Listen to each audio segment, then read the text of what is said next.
Welcome back to the historic Hotel Orloff here in Rural Retreat, Virginia. It's June 23rd, 2023, exactly 8 o'clock in the morning. Wonderful Friday, sunny morning. I just became aware, someone posted that it's PLOP week because it's been 50 years ago this week that PLOP came out from DC Comics. And then I just realized, like an epiphany, 50 years since the summer of 1973, which was such a significant summer for me at age 8. I was born in 65. Anyway, we're living in Hampton, Virginia. My dad gets orders, he was in the Army, to go to San Antonio. But we just moved to Virginia, and we just from Germany. And so I stay with my mom and my brother Michael. My brother Steve was already off to college. My two older brothers were much older than me. So we stay in this townhouse in Hampton, Virginia, where I really start getting into comics and monster magazines more than ever that year, that school year of 72 to 73. But I'm really just into the monster stuff and Dennis the Menace and stuff like that. I hadn't discovered Marvel superheroes yet. But anyway, my dad gets orders to go to San Antonio, so he goes to San Antonio and we stay behind, and then he has a house built, and he's heavily involved in the building of the house, designing, where things are going to go in the house, and laying out the landscaping of the yard and everything. So he gets that house ready, and then after the school year is over, June of 73, we get in the car and we drive across the country down to San Antonio, where I was then. That was the second grade year I just finished, and then we moved to San Antonio for my magnificent third and fourth grade year, which is when I really started to discover comics in that wonderful era, the early Bronze Age. Anyway, I think it was like the day that we were leaving, or maybe a few hours before we got into that car to drive across the country, that I went to the 7-Eleven down the street, and there was PLOP #1. And it was like, I can't even describe what it was like to see that wonderful Basil Wolverton red cover. I'll show you all my PLOPs. I'm going to pull them out here in a minute, because now that I realize it's PLOP week, that's very important. Well, right now let me file a few more horror comics into this box, and then we'll get into going back upstairs and all that. Right now I'm recording from this wonderful channel. It's not on YouTube, it's on Rumble. You got to download the Rumble app. It's this guy, I think he's from Scotland. He goes by the name of Mr. Truth Bomb. He makes documentaries that are just unbelievably great. So you've got to look up Mr. Truth Bomb. Anyway, here's Fear #1, something I got in the mail yesterday. Let's take a look at this. Wonderfulness. There's a mummy. Fantastic. Where's my magnifying glass? November 1970. So, November 1970, I was in kindergarten. Was I in kindergarten? November 70. Yes, I was in kindergarten when this came out, in Germany. Reprints of classic Marvel horror. The Strange Power of Simon Druid. The Dulles brothers were busy cloaking Nazi ownership of numerous corporations and their cartel arrangements. That same month, you could have gotten this Amazing Spider-Man annual or Though his financial an X-Men annual. were perhaps more intimate than most. Henry Ford was an avowed Ooh, look at that. Hitler, and together Let me move this so we have better. in producing the military trucks. We have high production values here on the Groucho Orloff Inspirational Network. I've got the tripod mounted on a ladder. Look at that, man. Caused by Allied bombing. Standard Oil and Chase Bank, both controlled by the Rockefellers. Oh, I see. I guess he's de-aging himself back to a baby. These business dealings continue 50 years, man, since PLOP came out. I can't tell you. I see people just discovering PLOP, you know, picking it up. Several YouTubers I follow. Oh, look what I found at the flea market. Some issues of PLOP. And it's like, you guys have no idea how much reverence I have for that comic book, how much significance it had to me. It must be the feeling that that generation in the early 50s had, let's say 20 years before I discovered PLOP. Before I was born, those kids in the early 50s that discovered Mad #1 from EC Comics on the stands and how it blew their minds and caused them to later go on to become cartoonists and great thinkers. Probably, what did it feel like to be R. Crumb and discovering that first issue of Mad? And that's how I felt when I found PLOP #1 at that 7-Eleven. I just could not believe what I was seeing. I was into House of Mystery and House of Secrets and The Witching Hour, all those DC horror comics. And here this comic was hosted by all those horror hosts, but they're drawn by Sergio Aragones, who is, that was the other thing I was really into, was Mad Magazine and Cracked. Fear #1 goes in here with the other fears.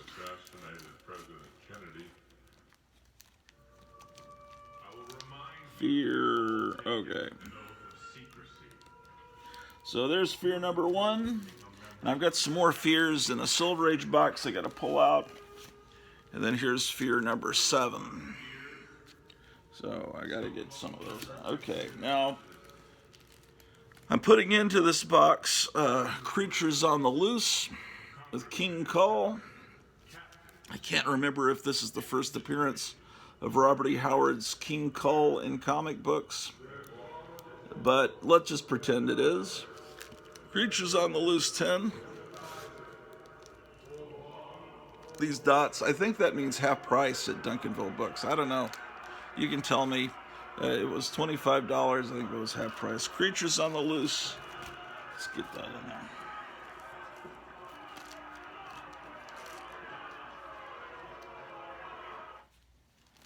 Okay. So that's number 10. Here's number 14. We're going to put 10 in front of 14. Let's look at 14 though. Oh, on that month you could have gotten that issue of Captain America or this issue of Iron Man.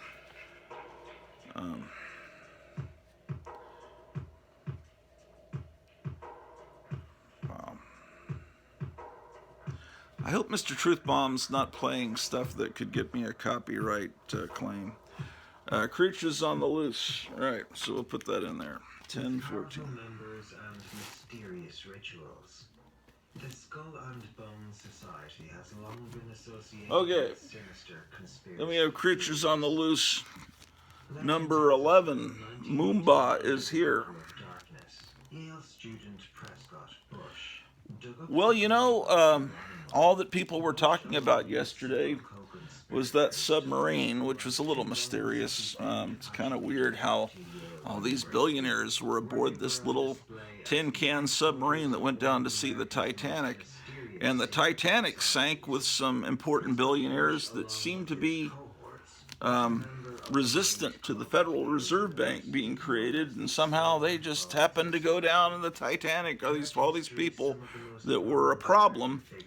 But anyway, I was looking at the pedigrees of all these people that died in that tin can submarine, and very interesting people that worked for the Rothschilds, and someone was like all in with SETI, and I was telling my wife, isn't that big telescope or whatever they're trying to communicate with aliens? SETI, isn't that what that is? It seems like. Anyway, so there were some bigwigs in that tin can, which apparently we've known that it imploded since like last Sunday is when it happened. That's when they heard the explosion. And but they didn't release it until the IRS whistleblower came out yesterday that divulged how Hunter Biden was strong-arming some Chinese billionaire to give him lots of money. And they have the actual text messages where he says, "My father's sitting here with me, and and we need this payment, that's this promised payment, and by that we mean tonight. And you will have, I am not forgiving, and I will not forget if you do not give us this money, and neither will but my father." And it was just like, I'm not even wording it quite the way it really sounded. Anyway, the IRS whistleblower came out, but no one's talking about that because the submarine, which they knew about, they could have told you last Sunday, but they knew this whistleblower was going to come out, so they waited for that, and then, oh, we think the submarine blew up. Isn't that amazing how it works? Anyway. Okay, so, Marvel Horror, PLOP. Let's... See, I'm recording this, and I don't know when it's gonna stop, so I'm gonna have to come back down pretty often because I gotta move. Mr. Truth Bomb's too good, Eventually, eventually someone's gonna pull the plug on Rumble, and all this stuff will be gone. So I need to record it. I figure. All right, well, let's go on upstairs. Hold on. Okay.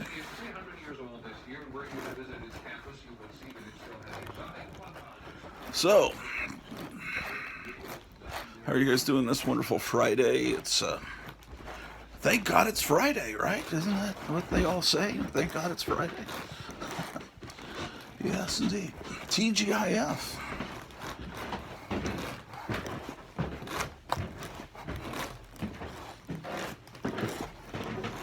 Friday is the day of love, named after the Norse goddess of love, Freya, right?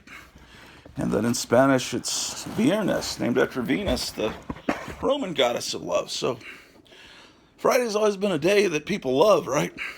Just like I love PLOP magazine. Oh, that's cool. Look at that. Yeah. Isn't that amazing? It's like I'm a helicopter, ladies and gentlemen. Okay.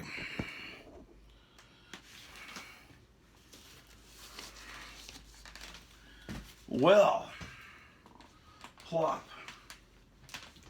Okay, where is PLOP? PLOP is sort of at the middle of the alphabet. Wonder if it's under this.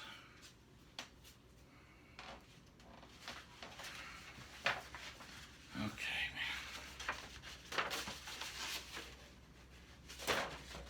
I pulled out my Marvel horror, and I'm wondering, should I do that with the DC books? What is this?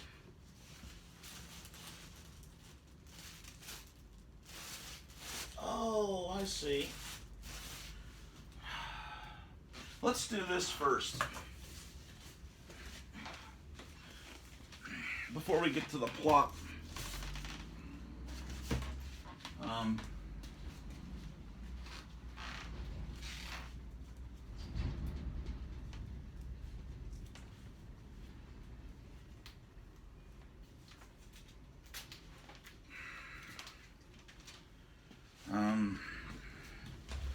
We've got a Silver Age box here.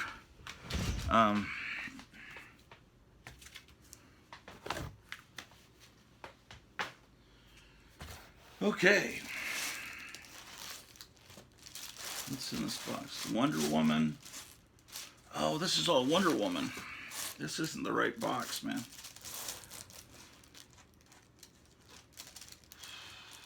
Ooh, here's some more Marvel horror. Where Monsters Dwell. I need to pull that out. I'm going to pull that out and put that with the... Should I pull the DC horror? Man, I think I'm going to do it. I think I'm going to pull the trigger. Okay, here's... It's witching hour. It's 12 o'clock, the witching hour, number 1. I wish I had more of these. Number 17, but you know, I was... this is the first one I got as a kid, number 21. But I was a little kid, so I didn't have unlimited money to, you know, this stuff's coming out when I was like 5. Okay, witching hour. Okay, all right, fantastic. And then we go in. Oh, and here's unexpected. Let's pull those two. There's a bunch of them. Should I do this? Oh man, I'm starting to. Yeah, I'm gonna do it. I'm gonna do it.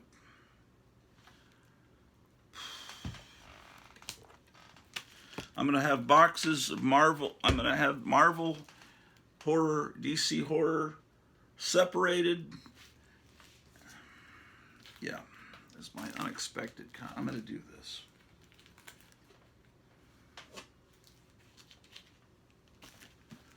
All right, put those there. So,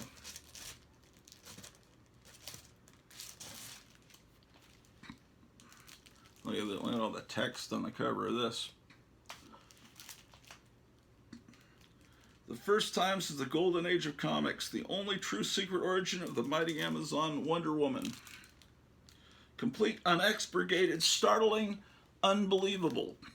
Wonder Woman will reveal the innermost secrets of the Amazons, their powers, their weaknesses, their weapons, their strange gods, their fearful laws, their punishments, their island paradise, their Amazon code, a DC first, another great collector's item. This is a great issue.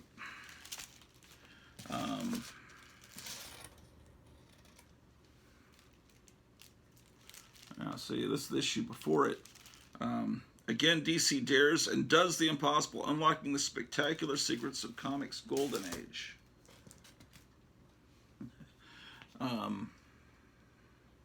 Yeah, we need to look at Wonder Woman comics soon. I promised I would show Fantastic Four books, though. Okay. I'm too distracted, man, by all this stuff. Too much stuff, man. Okay. We'll start putting the DC horror into this box here. So we'll and then I'm going to put the PLOP books in here too. Okay, so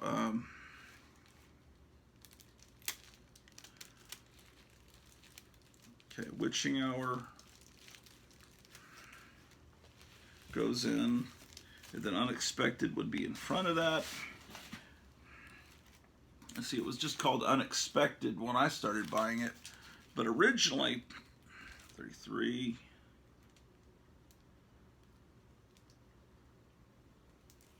See, originally it had been called Tales of the Unexpected.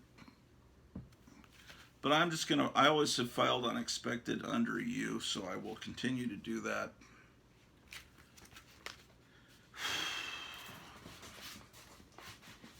I hope I'm not gonna regret this. I don't think I will. I should have. I mean, originally I just had all my comics just alphabetized. Regardless, now I separated them by all kinds of different. Oh, what is that? Oh, man, I'm getting distracted. All right, fantastic. What are these? Oh, more Unexpected comics.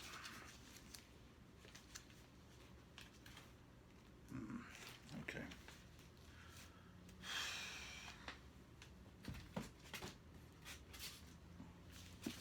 All right. All right, all right, all right, all right. There's another one. This light's too bright. We'll look at these later. I got stuff to do. I was gonna file these world's finest. Okay, so where is that box? Oh, over there.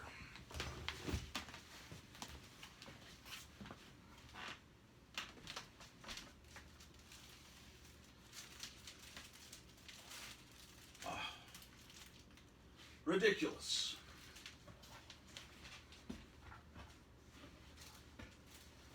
Look, I found a rolled Dave Stevens poster of that story that appeared in Warren with the weird goblin guy, and you probably recognize this, those of you that are Wally Wood fans, just from seeing Dave Stevens poster from 1983. I have one that was on my childhood.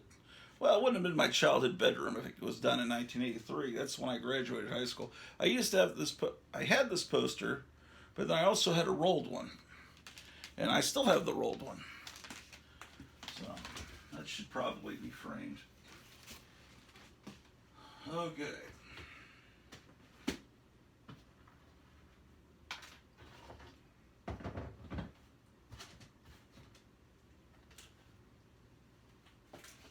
PLOP. All right. I hope PLOP is in this box. Marvel Age. Okay, we're great. So what's in this box?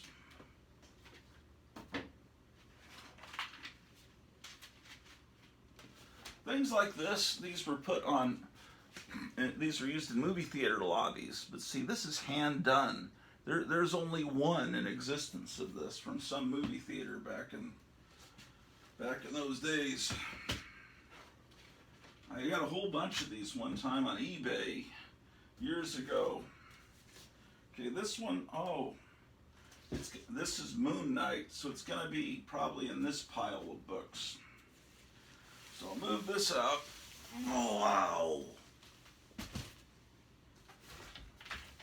This box is Peter Parker, Phantom Stranger. Okay, Phantom Stranger, I guess that qualifies as a horror book. I might pull that too.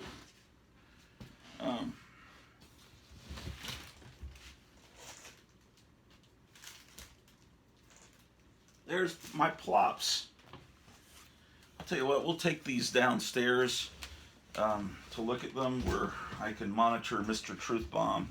Plus, I'm starting to make this room all crowded with all the boxes I pulled out.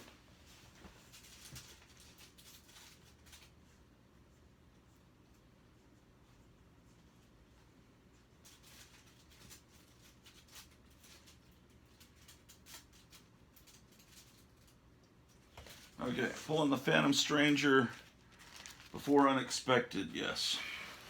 Then I'm going to need to find Ghost, House of Mystery, House of Secrets, all those things.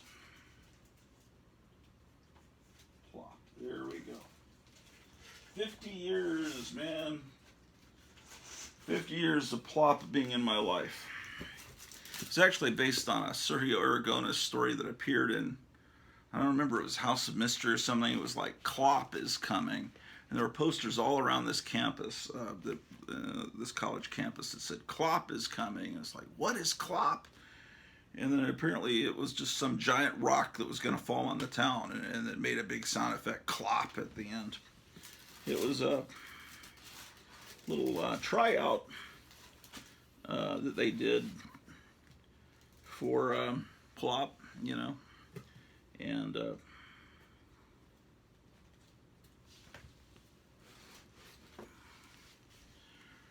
we'll look at the plops in a minute. I've shown you the plops before, but that was back in the when we were when I was still in Texas. I didn't have many people subscribed then. I still don't have many people subscribed, but that's all right.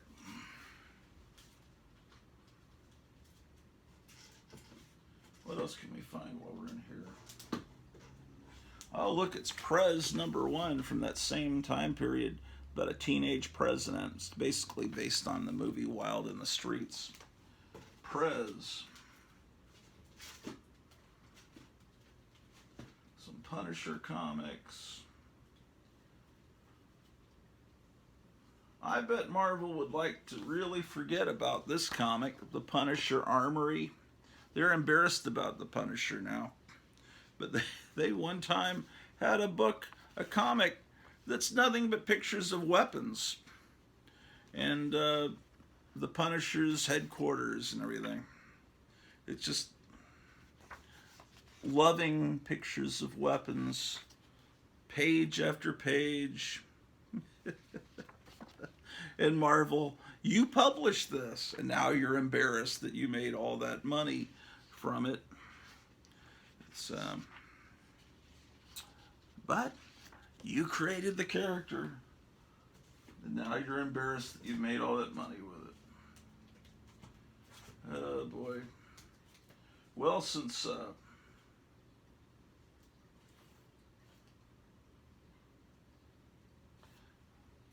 there's an Indiana Jones comic. It probably has Steve Ditko art. That's probably why I have this. I think I have more of this, but it's with, I think I file them all under Raiders of the Lost Ark, which should be in this box. There's Red Sonja. Oh, I think this is fun. Where are my Raiders of the Lost Ark comics, man? They're somewhere. Red Sonja. Oh, cool. Richard Dragon. Ringo Kid, Rocket Raccoon, Rom Space Knight. Very nice. Okay.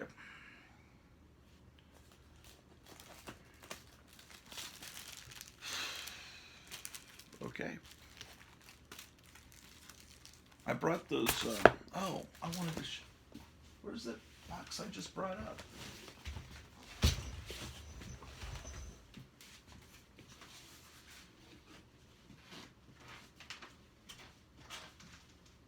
Oh, here it is. I'd forgotten about something, and Higgy Pop Comics showed it last night, and it's that before Conan the Barbarian #1 came out, Roy Thomas and Barry Smith kind of tested the waters of what a Conan comic would and should look like, and they did a kind of an experiment in Chamber of Darkness, and yeah, it was this issue. And so let's look at that.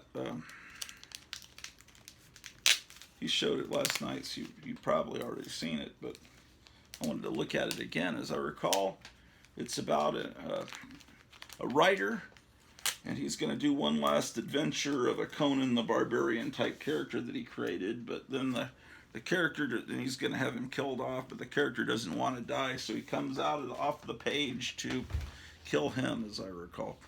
It's Chamber of Darkness #4.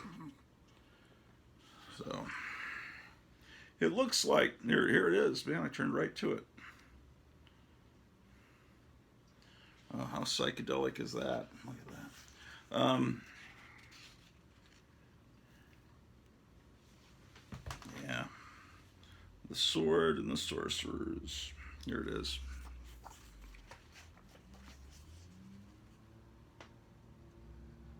See, it looks very much like what would become Conan. He even has the same helmet. So it's Roy Thomas writer, Barry Smith artist, who would later become Barry Windsor Smith. But it's a it's basically a Conan tryout.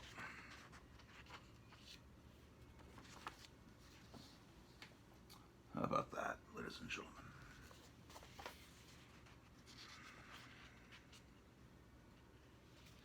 They don't sell this anymore. They don't have ads in comics anymore. Surfing helmet. It's a German helmet. The bikers and surfers would wear those back in the 60s. And it was just the symbol of rebellion. Now it's like very shocking. Yeah, it's definitely an attempt to test out what maybe get a reader reaction or something. See how Conan would go over, I guess. I don't know how many months ahead of Conan #1 this is. I could research that, but so could you, ladies and gentlemen. Oh, here's a modern Where Monsters Dwell #1. I need to put that with these Where Monsters Dwell. Okay. All right. Fantastic. Oh, there's so much I gotta do. Well, let's go back downstairs. Maybe we'll come back up here.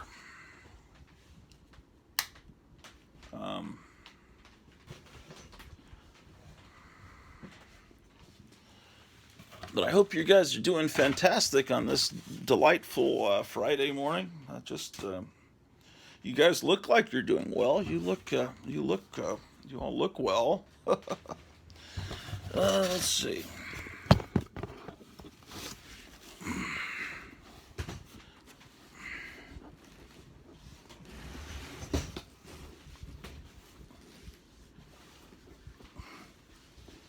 Yes, indeed. Yes, indeed.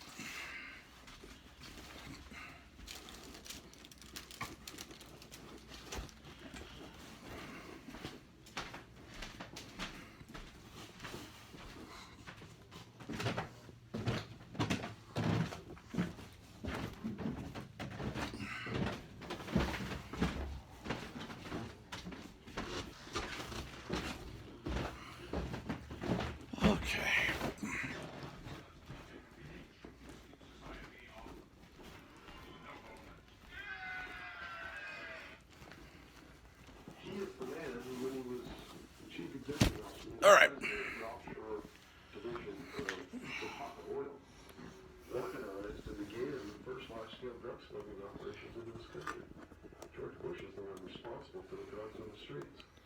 Okay, ladies and gentlemen. Well, we'll look at PLOP.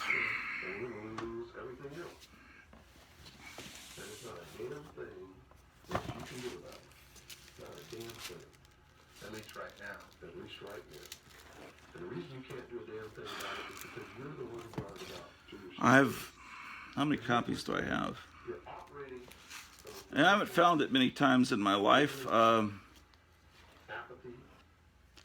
This is my childhood copy, that one that I bought off the rack in that 7-Eleven. But over the years, I found it a few other times, and I thought, well, I'd upgrade it. The back cover is the same image. And then one time I found it for $5. It was marked at 10, but that means half price. I got this at Duncanville, but I see this for $5. I gotta get it. It just was such a significant comic to me. Let's actually.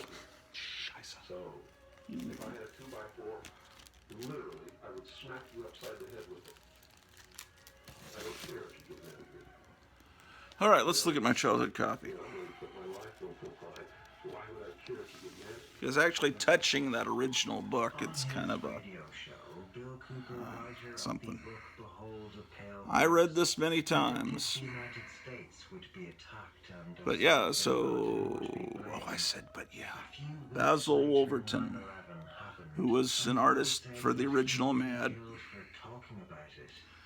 Yeah, see, this was in my little duffel bag that moved across the country from Hampton, Virginia to San Antonio, and pages are nice and white. It has this story. I think this story won some award. Steve Skeets, who passed away a few months ago, maybe last summer, was the writer of this. Oh, I think it's ending. But anyway, this says Bernie Wrightson art. This perfect timing. I've got to pause this and start a new episode of Mr. Truth Bomb.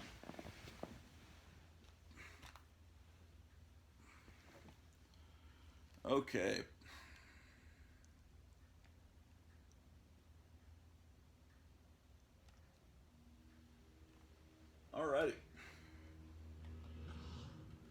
So it's very much. I mean, Joe Orlando was at DC. He had worked for EC Comics, and he brought all these. It was his idea to start doing these horror comics at DC, very much in the spirit of EC, House of Mystery, House of Secrets, The Unexpected, Ghosts. There was Weird War Tales. There was Witching Hour. Oh man, I'm sure there's something. Oh, and there were all these gothic ones like Secrets of Sinister House, and there was one called Ghost Castle, the graphic I was shown the other day. I never had a copy of that one. There were just so many, and I didn't have that much money. I was just a kid. But this was important to me, man.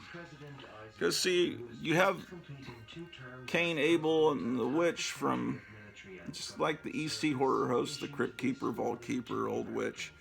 But Sergio, here we got Sergio Aragonis. I guess I always pronounce it Sergio. My wife was explaining how the G's pronounced in Spanish. It's probably Sergio or something like that. I could have her. I want to pronounce names correctly on YouTube, but I always thought it was Sergio Aragonis. But see, edited by Joe Orlando. So he was the genius behind this, right? And it has this contents page. PLOP had no ads. That was an interesting thing about it. And that was very much like Mad Magazine. Never had ads. But it just starts with, what is PLOP? And they have all these PLOP sound effects. It just... Man, I forgot about some of this. Man, 50 years? That's what 50 years is like, huh? You know, I never could fathom 50 years. Now I'm older. And okay, 50 years. I guess it seems like there's all the things that have happened in my life since I got this comic, man. All the great things and horrible things and depressing things and happy times. Whole career, retirement, epiphanies, wonderful times, suffering, despair, everything that's happened in my life. But this book's been with me that whole time. Oh, I forgot it. Kongzilla. Anyway, this is just one of the greatest things in the world. Some people, you know, I guess, you know, if you were discovering comics in the 90s, if you're 10, 20 years younger than me, this book just didn't hit you right when you were leaving second grade, going into third grade, which is the perfect time. So maybe I can forgive you for not, like, already having a complete collection of this in your PC. Oh, I misspoke the other day. I was saying PC, that acronym's already used for personal computer, but I said personal collection. Sometimes I'll rewatch episodes and I'll realize I don't speak too clearly, especially when I haven't had breakfast like now. So who knows what things I'm misspeaking. This is Alfredo Alcala, but it says it's an idea by Sheldon Mayer, who was the guy behind Sugar and Spike and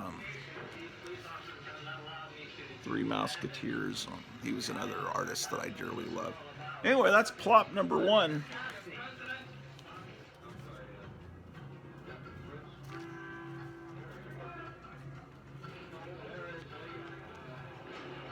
Yeah.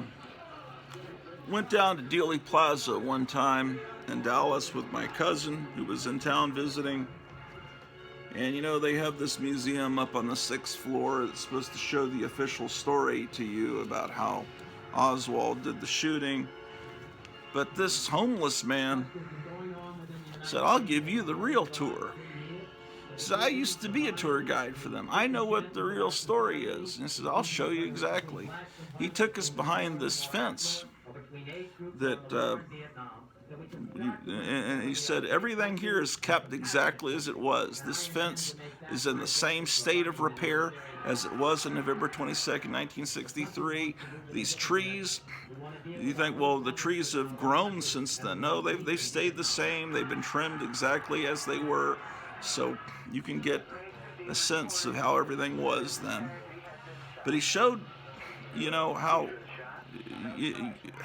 what a perfect shot that it is from in front of that limousine behind that fence on the grassy knoll. And that's definitely what happened, because his head goes backwards, and it's horrible, you know, horrible. Anyway, here's my childhood copy of Plop number 2. It's not in the best shape because I read the heck out of this, but I've upgraded it. One time I got this one for $4 and I upgraded it. Couldn't resist. Ours was the first revolution in the history of mankind that truly reversed the course of government and its through the world. Plop number 3.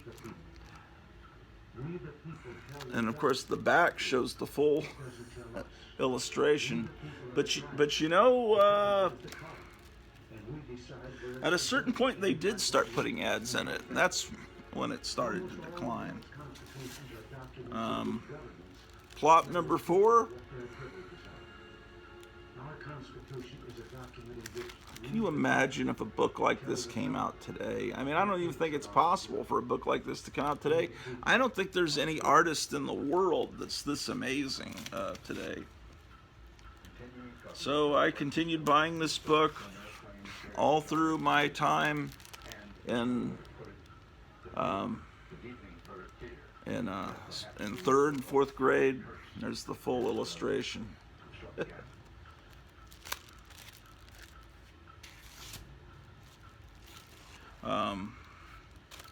But you know, this Basil Wolverton became famous. He won a contest. Little Abner had this character, this woman that was so horrible, that so horrifying looking. They never showed what she looked like. And shoot, and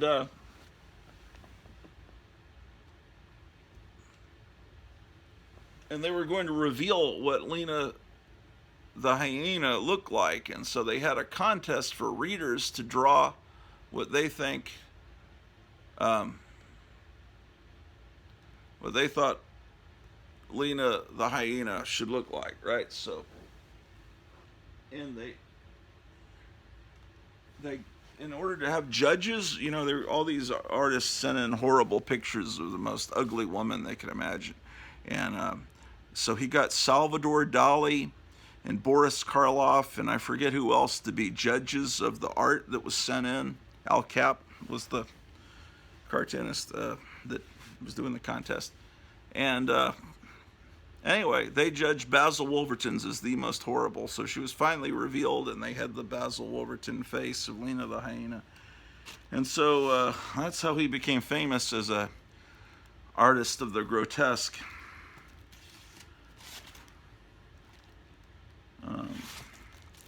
And the word grotesque means grotto-esque. It was like in the grotto, because, you know, Nero, what the heck's going on? Is this frozen? Nero, you know, burned a big part of Rome. You know the story about Nero fiddling while Rome burned? This doesn't seem to be going anywhere.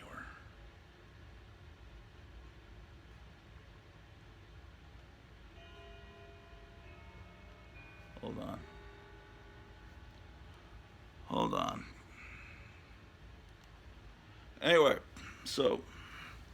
Anyway, he built on this land that was cleared by him burning Rome. He built this giant palace, and of course, over the many years, his palace, I guess, was destroyed partially, and then people built on top of it.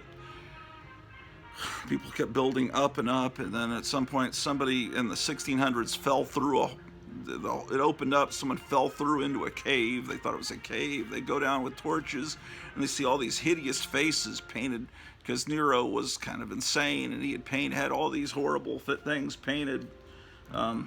Maybe they look like this, but I'm sure they were all very kind of filthy, perverted images and demonic, because, you know, that's...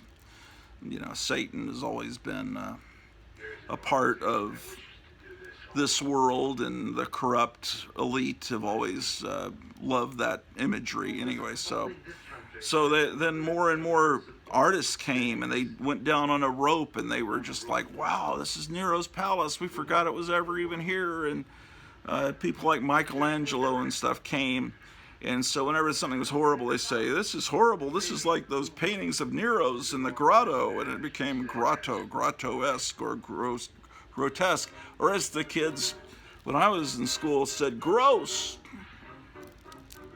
So grotesque. Yeah. So that's number 7. These are all childhood copies here. I've never upgraded these. After a certain point, I kept them pretty nice. By the time I was in 3rd and 4th grade, I was keeping the books very nice. And of course, it'd be nice if I put backing boards and rebag these. Someday I'll do that. I've got to get supplies sometime. 9. PLOP 9. PLOP 9. PLOP 10.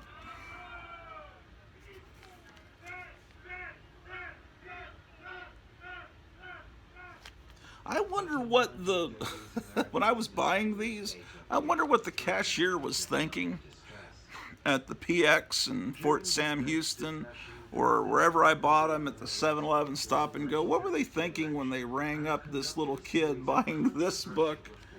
What was going through their mind, man? Probably nothing. Number 11. See, at this point, they start putting ads in PLOP. But it's still good. 9, 10, 11. But the ads were not a good sign. 12.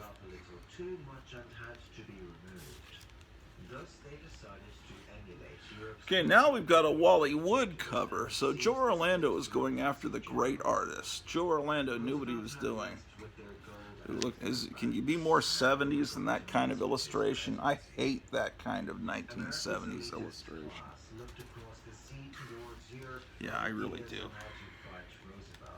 Okay, so Basil Wolverton's back with issue 14. Another thing I hate about the 70s, that kind of illustration. Man. And now Wally Wood comes back with... these guys never seem to have any clothing on. It's just... Yep. See, they don't want people like that competing in women's sports, see.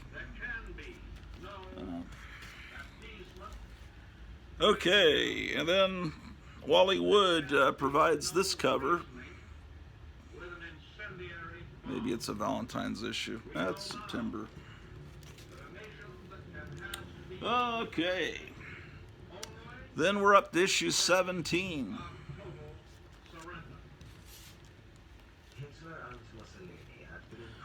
Number 18.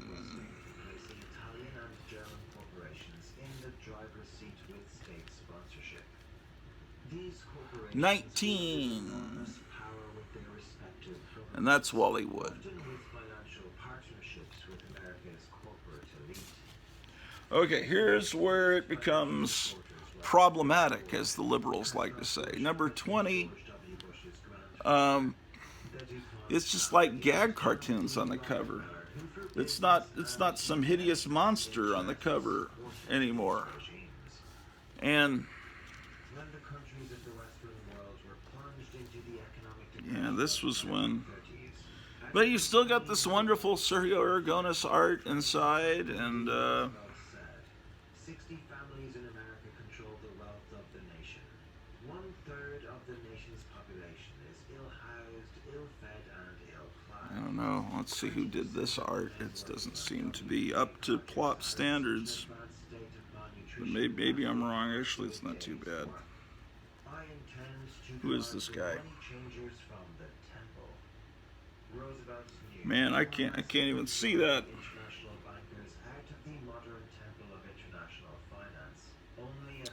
something Manak. I can't even read that artist's name. Oh well, By withdrawing currency, restricting credits, and other it's financial manipulations.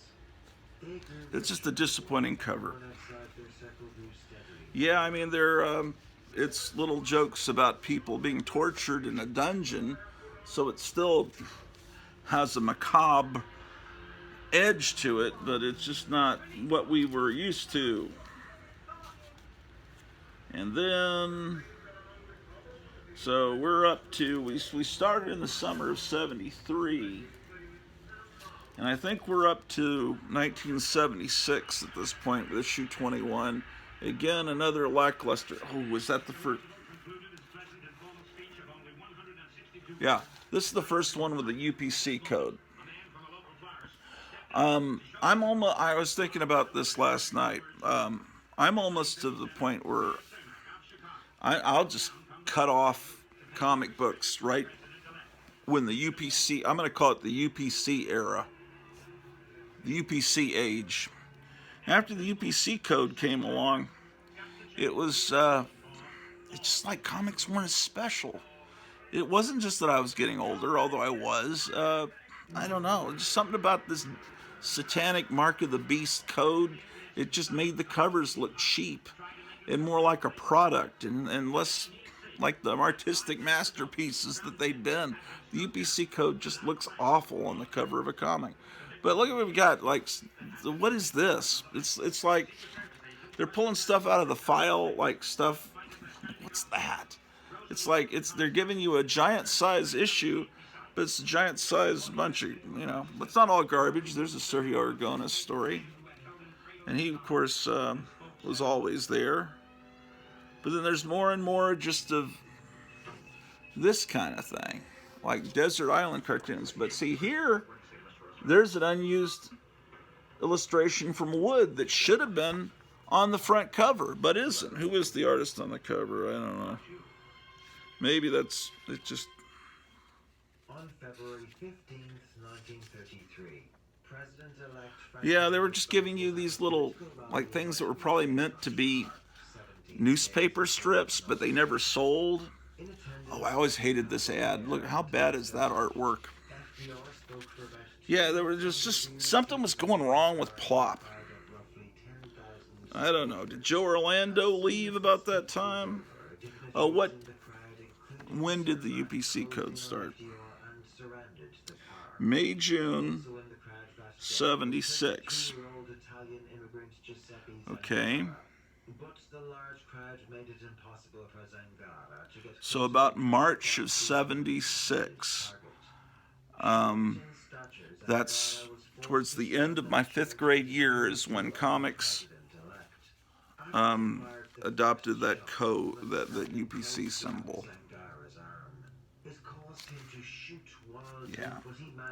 I'm not saying no good comics were published after that. It's just an ugly thing.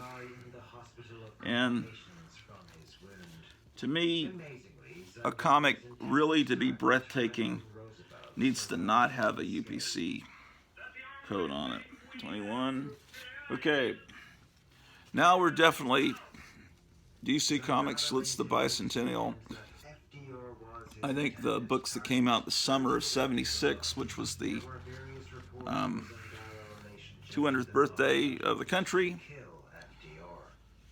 and the 250th birthday is coming up in 3 years, and President Trump, when he's back in office, plans to have a year-long giant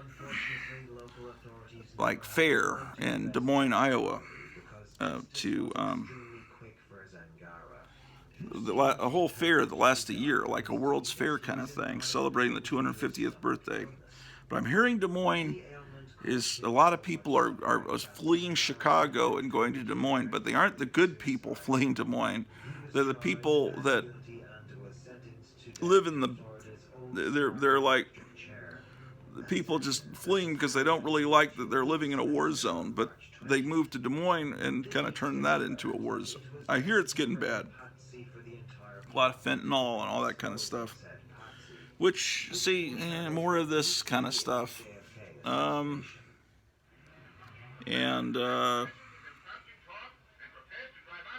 artwork that's just not as good. Now, PLOP is on its deathbed at this point. It didn't last much longer. I mean, I don't know what they were thinking, but this friend of mine back in Dallas, this big record collector, and I haven't talked with him in a few years. When I met him, he told me that he had a letter published in PLOP magazine, and I was just like, I thought that's the coolest thing in the world. But he had it published, I think, in the last issue. See, it just, PLOP just looks like one of those magazines that were on the stand back then that was just a bunch of gag panels. Yeah, it just looks like it turns into this. It still had, you know, these humorous horror stories. And here's another picture. What? Why do you have this Basil Wolverton illustration and you didn't use it on the cover and you have that? It makes no sense. You know, stuff like that. But then here's a Wally Wood story that looks like maybe he had done it for Wit's End or something. It's a parody of Lord of the Rings, The King of the Ring. And when it comes to why we really take military action on certain countries, and they really, in his case back then, he was talking about protecting bankers. Yeah, so it's got Golem, and this was interesting in that this is before any of the film adaptations of The Hobbit or Lord of the Rings, 76. It wasn't until like the next year that was it Rankin Bass did The Hobbit. This is interesting. They've got in a comic book, they've got an ad for the Rolling Stones Black and Blue record. I think the Rolling Stones are doing a new record. Have you heard about that? Okay. I think it's in this very last issue that my friend's letter appears. And again, it's just another lackluster cover with this horrible ad on the back. They got some Wally Wood art in there, which is great. I mean, none of these issues are not worth buying. It's just the layout and everything just didn't look the same. A lot of these gag panel cartoons. A lot of them. Here's an ad for the CBS Saturday morning lineup. Tarzan, Lord of the Jungle, Arc 2, ISIS, yeah, Shazam ISIS Hour. Okay, alright. Ooh, here's Sergio Aragona's story where that's clearly William Gaines. I mean, every issue's worth getting. It's just let me see where the letter page is. See, and they have another Basil Wolverton illustration. Again, that could have been on the cover. What are they thinking? The only PLOP I don't have, I hear there was a PLOP digest that came out later, and I don't know if there was anything new in it or if they had material that was never published in it. I've never seen it. I'd like to get that. I guess I ought to look into getting that. I was opening this, and I thought I saw it say something different. Let me show you. I was opening this. It looked like it said big as life. Oh, I thought it said something different. See, look at this. What is this? Come on, where's the letter page? Might have been the issue before this. Again, it's just a lot of this, just filler, you know. They're just trying to fill up pages so they can say it's a giant size issue.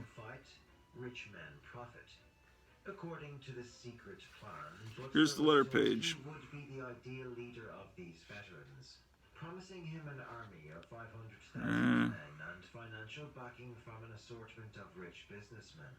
So long as he must be in the issue before this. to displace Roosevelt. Astonished by the plans, Butler knew he would need to stop. Yeah, he's in this. He must be in issue 23. Get as much information as possible before bringing what he had All right. to the authorities. Okay. You see the man downstairs when you came in? Every couple of weeks, he comes and he brings, did you see a bag? A bag of money he offers to me. Money for what? Yeah, there's some more. Wood was doing like a whole alphabet, I guess. Let's see, who's this from? And he doesn't give me an answer. Let's see, letter That's page. right, exactly. And they know the veterans will follow. What committee of the five? Well, somebody's trying to do something dark and treacherous. So, Come here.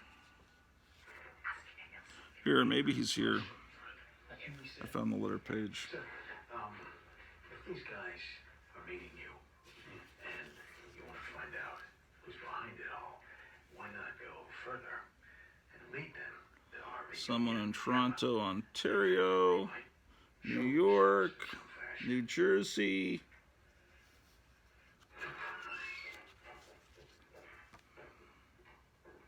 Look, why? Can you tell me, why do you come every month?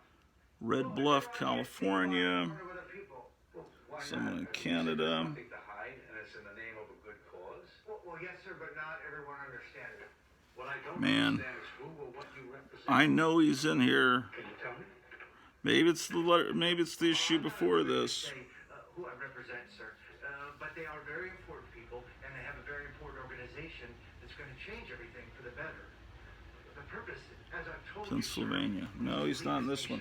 Maybe he's in issue 22. you, sir, is a cripple in the White House. Sorry, ladies and gentlemen. Roosevelt is weak. We'd like you to speak on behalf of the veterans and new leadership. Well, that's what elections are for, McGuire. Would you believe in the Constitution? Of course, but Okay, perhaps he's in issue 22 with that hilarious King Kong cover. You want me to be a dictator? Is that what your big sponsors want? a dictator, no, it doesn't have to be said like that. Okay, Chancellor. Does that make Okay. It still violates the Constitution. They did this with veterans in Germany and Italy. Very successful. 18,000, sir. From the committee of the I don't know. He's in one of these issues complaining about what's going on with PLOP. for a sound dollar. Oh, maybe here's the letter page. The I was just nation about to needs give your up. leadership. Do you see where I'm going, sir? There's someone in San Antonio. I've changed my mind. I've decided I will do this. There it is, the first one there. Jimmy Holcomb, Mesquite, Texas. I'm most comfortable. It says, Veterans Bill Meekins knew. Undear Plop, yeah. First, you give us a no ads comic, bi-monthly. Then you give us a monthly mag with ads. Then you put it back to bi-monthly, still with ads. What gives? Jimmy Holcomb, Mesquite, Texas. And the response, what gives is that we need the ads to pay for the art. But as of last issue, trust PLOP to announce its greatest news So you still won't tell me. news scoops after they happen. PLOP is going to be a bi-monthly with ads, but with more new material than ever before. Of course, we do have to charge a bit more, but we feel it's a bargain compared to the possibility of a 30-cent price for 17 PLOP-ish pages. So they raised the price to 50 cents and just added a bunch of horrible filler in. I would have rather just had the 17-page issue. Honestly, it would have been better, and it would have been better if they had the illustration they used in the inside that could have been the cover. They should have kept going with that. I don't know what they were thinking. Anyway, that was the end of PLOP, the fantastic comic from my childhood. PLOP magazine. He was very generous. You know, I understand. We understand. 50 years ago this week, PLOP came out. So I'll call you Andy, you call me General. What is that? This is one of the finest innovations from Zurich. Removes all Let's look at the Phantom Stranger. Phantom Stranger number 21. needless thoughts that occupy the mind. Number 22. Oh, I've got another copy of 22. Someone was showing this recently. Who was showing this? Was it Charlton 66? Somebody was showing this issue 26. Phantom Stranger meets Frankenstein. I think it was Charlton. And he was saying that he didn't notice when he was a kid the Phantom Stranger's silhouette there. He was more like interested in the Frankenstein coming out the window. Isn't that great? Can you imagine if a comic had a cover like this today? No, just what happened to the genius?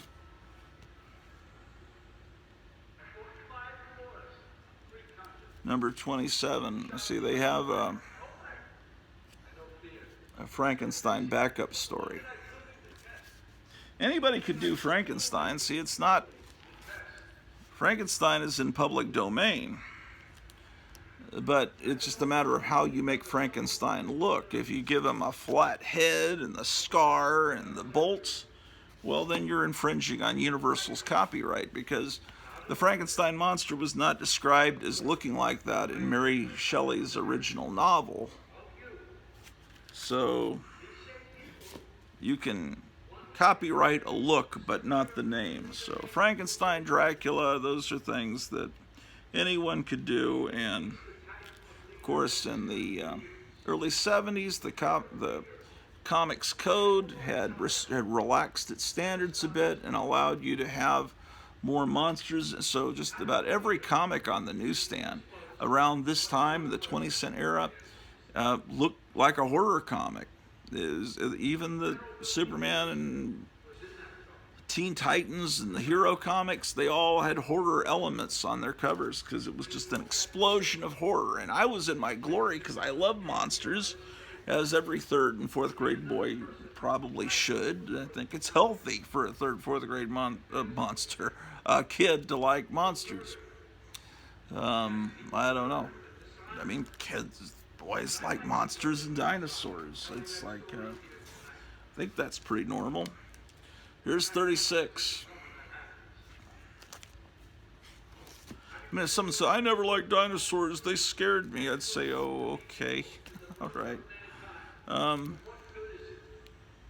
That would not be someone that I could relate to that much. Okay, here's this character, the Black Orchid, had been in Adventure Comics, and I thought she was a cool-looking character. I guess they tried to give her a backup feature here, and I was showing you yesterday, I got some Super Friends comics, and they have her on the cover, and, you know, as far as I know, I don't think she pops up in DC Comics anymore, but what would I know? I don't buy new comics, but I hear some people talking, people I trust, like Eric Breen, and then Higgy Pop was talking last night, showing some comics that are apparently being put out by DC now that are actually fun to read. I hear a lot about World's Finest. I think, buy a couple of the new World's Finest back before I moved, but I don't have any ability to buy them now because I'd have to drive an hour, and I'm still waiting on my radiator. Oh, I need to call. They were ordering a radiator for me, and they never called about that, so I need to call and see if it ever came in. Then I'll be able to actually turn on the air conditioner in my car, because I don't want my everything starting to smoke. Here's Unexpected from the Silver Age. Butler was an honorable man, and he leaked the information concerning the plot to Roosevelt. Roosevelt knew he could not simply dismiss it when it was connected with several leading industrialists and bankers. So to foil the See, here at this point, it was more kind of a superhero comic. More like Strange Adventures, like a It was more of a little, science fiction. This is before the Comics Code relaxed its standards. So you've got aliens, and it's then they. This is when DC's starting to change its looks. Around 1968. But once the Comics Code relaxed its standards, Joe Orlando this is what it started looking like. And this is what comics look like on the newsstand when I first started buying comics. They were 15 cents, and it was just, see, that's the new host. It's no longer Tales of the Unexpected, it's Have You the Nerve to Face the Unexpected.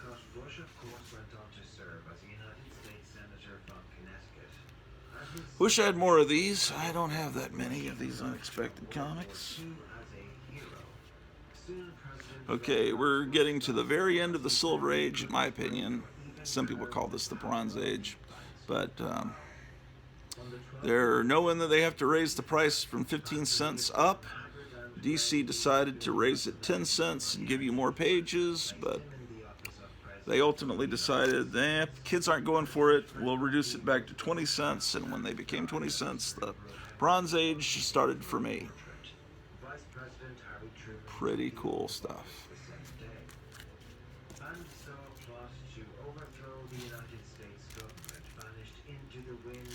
133.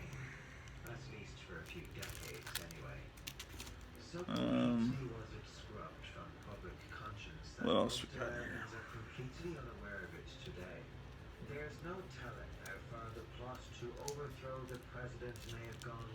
Okay, well,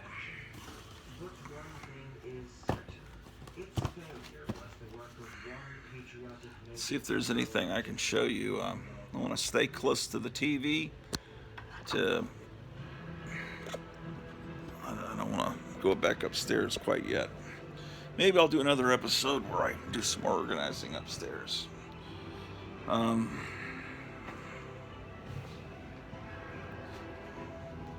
Let's head on over to the library here.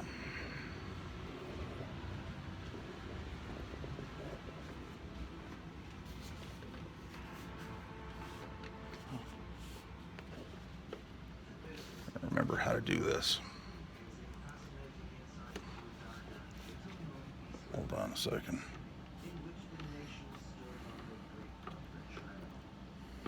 Oh, you turn it. Okay, so we open up the fake curtains.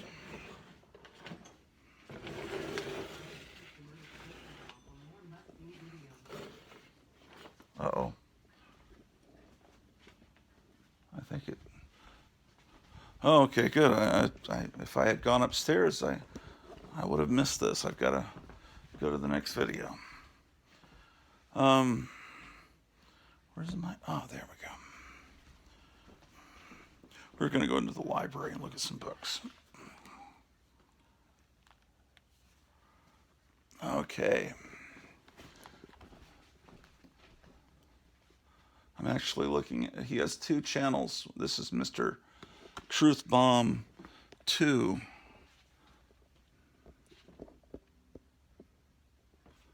Okay, so...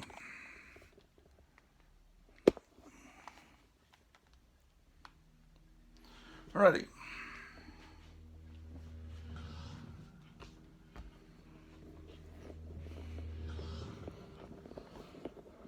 Drew's taking a nap.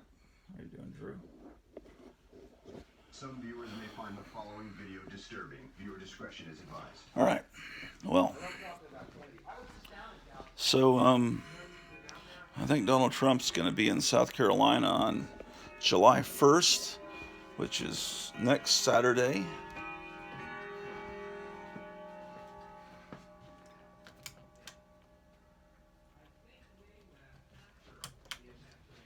Okay, what do we got in here?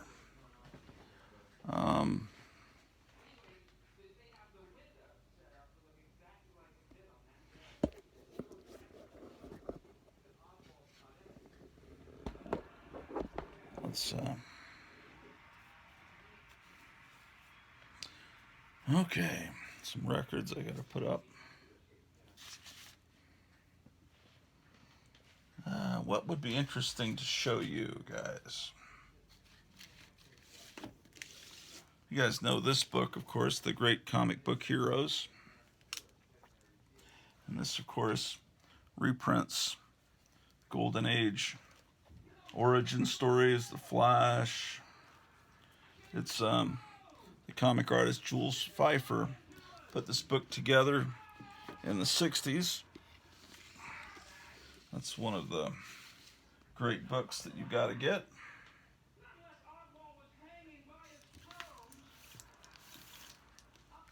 Here's a great book about Buck Rogers. Lots of newspaper strip reprints.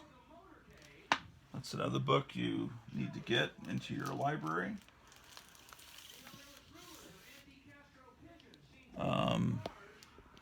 What else is fascinating to see here? This book is based on the cartoon series that came on in the 1975-76 season. Here's a John Carter knockoff.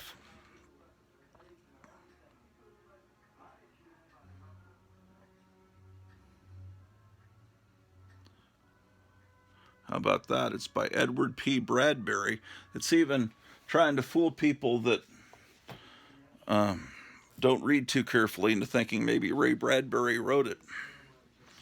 What else is interesting that I could show you?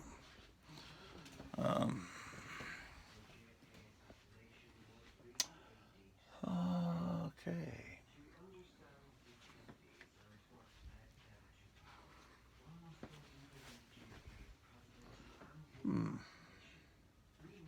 Oh, here's the book I Am Legend by Richard Matheson. But it's the movie adaptation. The movie was called The Omega Man, so they changed the title of the book too.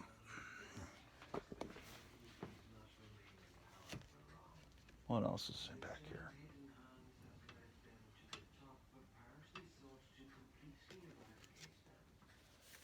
This is the original adaptation of Star Wars that came out. Dennis the Menace. Oh boy, what else? This James Bond book here. They used to sell this in the back of Warren magazines.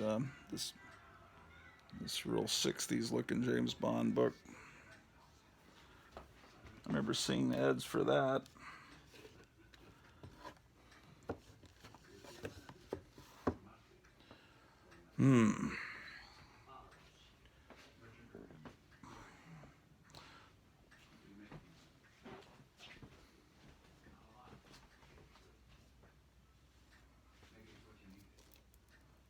Here's some DVDs that are. Here's Roller Derby Mania.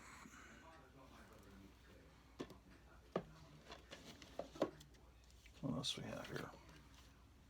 Horrible Horror, the special edition, Zachary. That's a bunch of movie trailers. This is a great movie, The Slime People.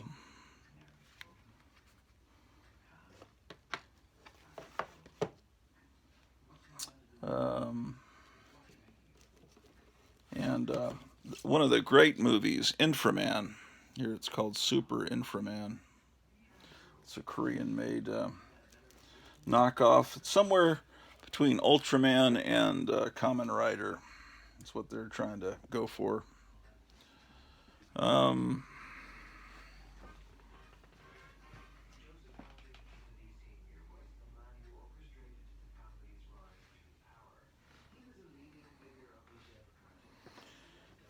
It's a reprint of a Spider pulp.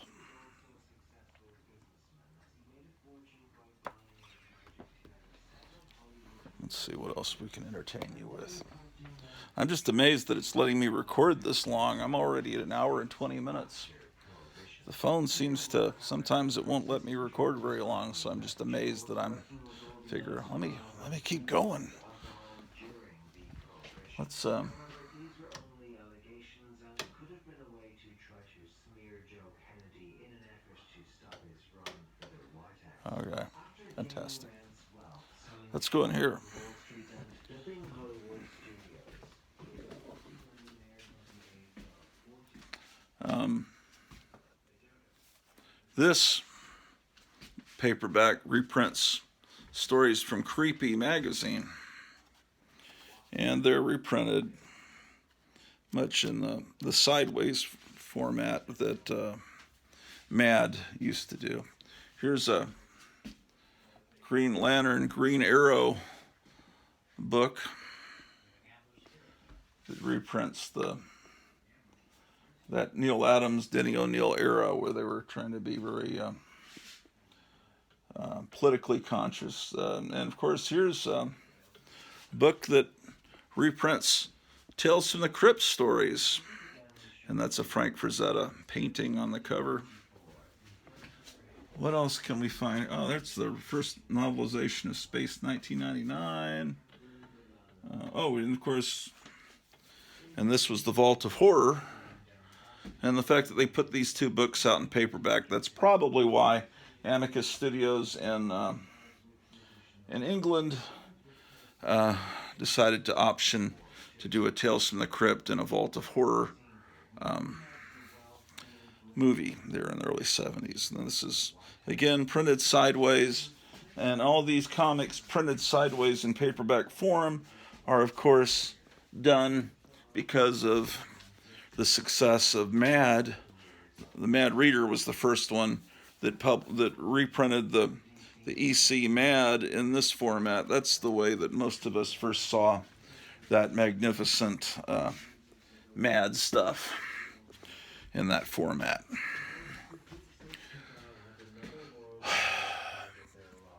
Let's see, what else can I show you that's fantastic?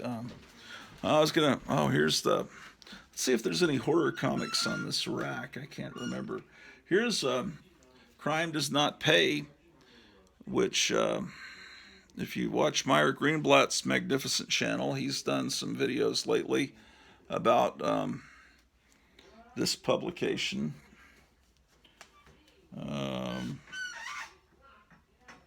Here's Tower of Shadows number 9. I've got another copy that's not on the rack here. That's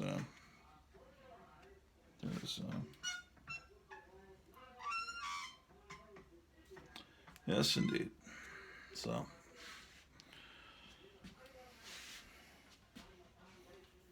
let's see in the TV guide the fall preview. Let's take a look at what's going to be on this season.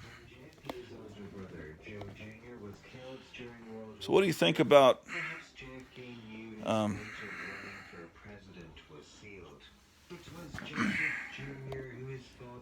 Robert Kennedy Jr. running for president? Man, if he would jump parties and be Trump's vice president, that would be a heck of a team up, right? It's like David Nino Rodriguez is saying on if you ever watch him on YouTube, he's saying that would be like Godzilla and King Kong teaming up, and it'd be unbeatable. Okay, so it's the fall preview issue. They used to do this in TV Guide. This is from September of '75, so this is going to be when, oh yeah, I remember they had a Swiss Family Robinson TV series. They had a Mel Brooks show called When Things Were Rotten. That was a parody of Robin Hood, and I watched that, but it didn't last very long. I remember being disappointed by that. This must have been when we lived in Tacoma, Washington. And this is the CBS Saturday morning lineup. I think we just saw an ad in that PLOP for this same lineup. 6 o'clock, Pebbles and Bam Bam. Well, that would have been 7 o'clock Central Time. Okay, then 7 o'clock, Shazam, ISIS Hour. The Far Out Space Nuts and the Ghostbusters, those were... Far Out Space Nuts was an outer space version of Gilligan's Island, and they had Bob Denver in it. And then the Ghostbusters was like F Troop against ghosts and monsters, and that predated the Bill Murray Ghostbusters, and that's why there were two different Ghostbusters cartoons after the Bill Murray Ghostbusters movie came out. One was like the real Ghostbusters, and because this had existed a couple of years before. JFK had played the mob at their own game. 8 years before, because this is like 75, 76, and that movie came out in the summer of '84. This was a good lineup. I watched Far Out Space Nuts, the Ghostbusters. Look how they drew ISIS. Who had vowed to take Um, the mafia detested the administration of John F. and then Space 1999 was syndicated. That was when that was coming out.